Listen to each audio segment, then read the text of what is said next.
Hey, what's up students, 52 Cards, it's Assad here. Hope you all are having an amazing new year. Got a lot of really great stuff planned for you here in 2017. In this video, I'm going to show you a trick, a full routine that makes really great use of the boomerang card, which I taught you in the last video. So this is a really nice application for it. I think you're going to like it a lot. Check it out.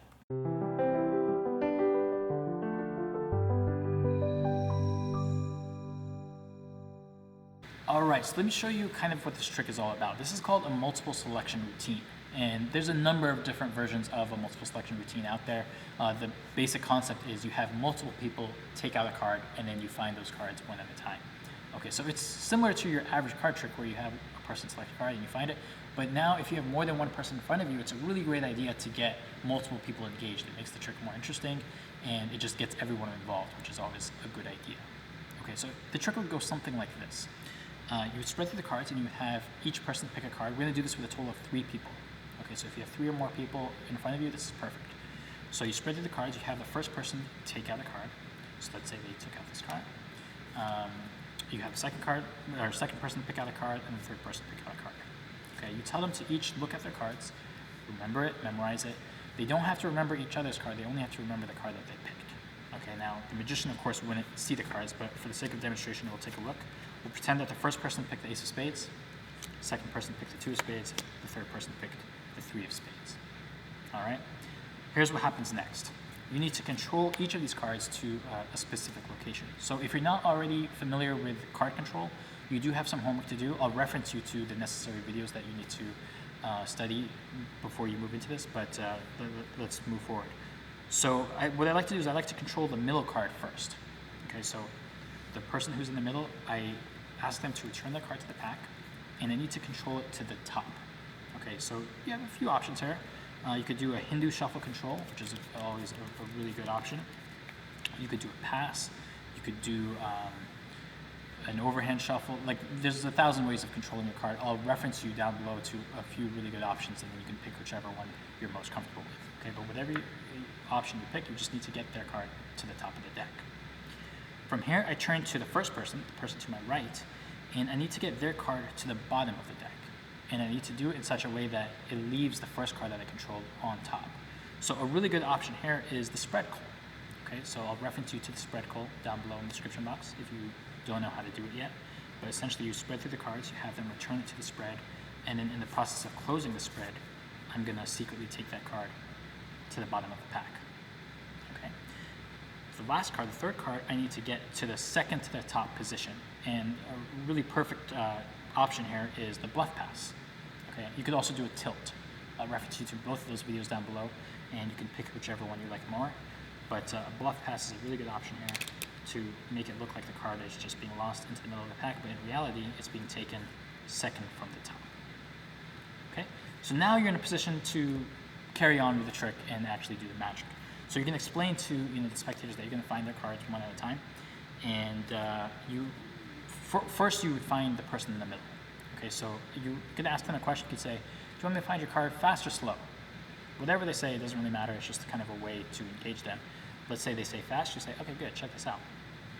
And really, you can produce their card any way you want. There's any number of productions that you can use. I'll give you a few ideas. What I like to do is maybe I'll do a false cut sequence. So I'll do like a false triple cut here. I'll reference you to all these moves down below if you don't know them yet. And then immediately afterwards, maybe I'll snap my fingers and do like a top shot or something to find the first person's card. That's impressive, and it's a good way to start this trick. Okay, so they're going to react. They're going to be like, "Oh, that was so awesome." And you say, "Look, I'm going to use this card to find the other 2 cards, your card and your card." And this is where the boomerang card comes into play. So I taught you this last week. This is a really great application for it. And it allows you to find both of the other spectators' cards at the same time and in a pretty spectacular way. So, of course, you do need to be good at the boomerang card, or good enough at it.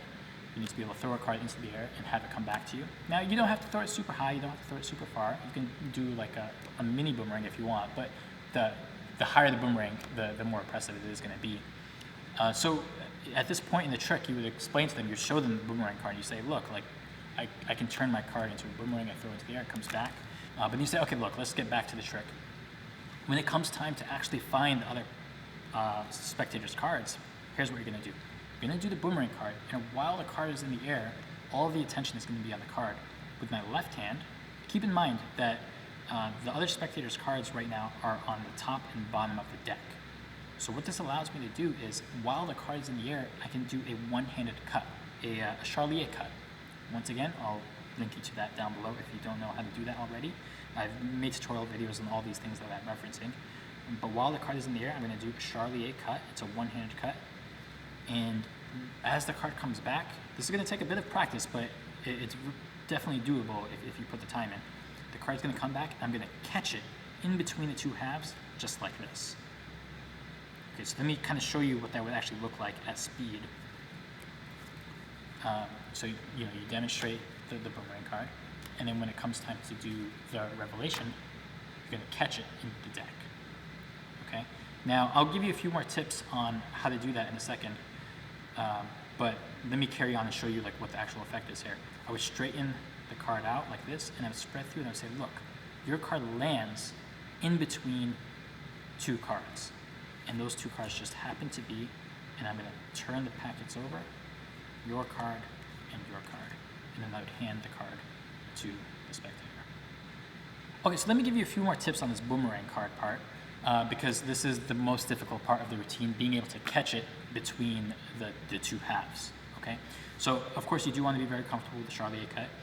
As the cards, if you get good at boomerang card, you're going to be able to predict exactly where it comes back. So you're going to be able to position your hand in the perfect spot to catch it, right?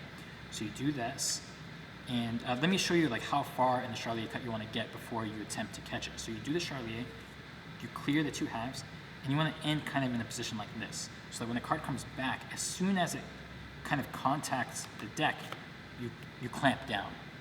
And that way you're going to be able to secure that card in between the two halves. Now, there are going to be times where you miss. Okay, so if you do the boomerang card, you throw, and for whatever reason, you're not able to get in between, well, how do you recover from that?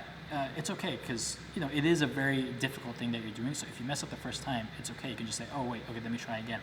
So if you do the boomerang card, and for whatever reason you miss, you still clamp down, and there's going to be a natural break between those two halves just because of the nature of the Sleight cut.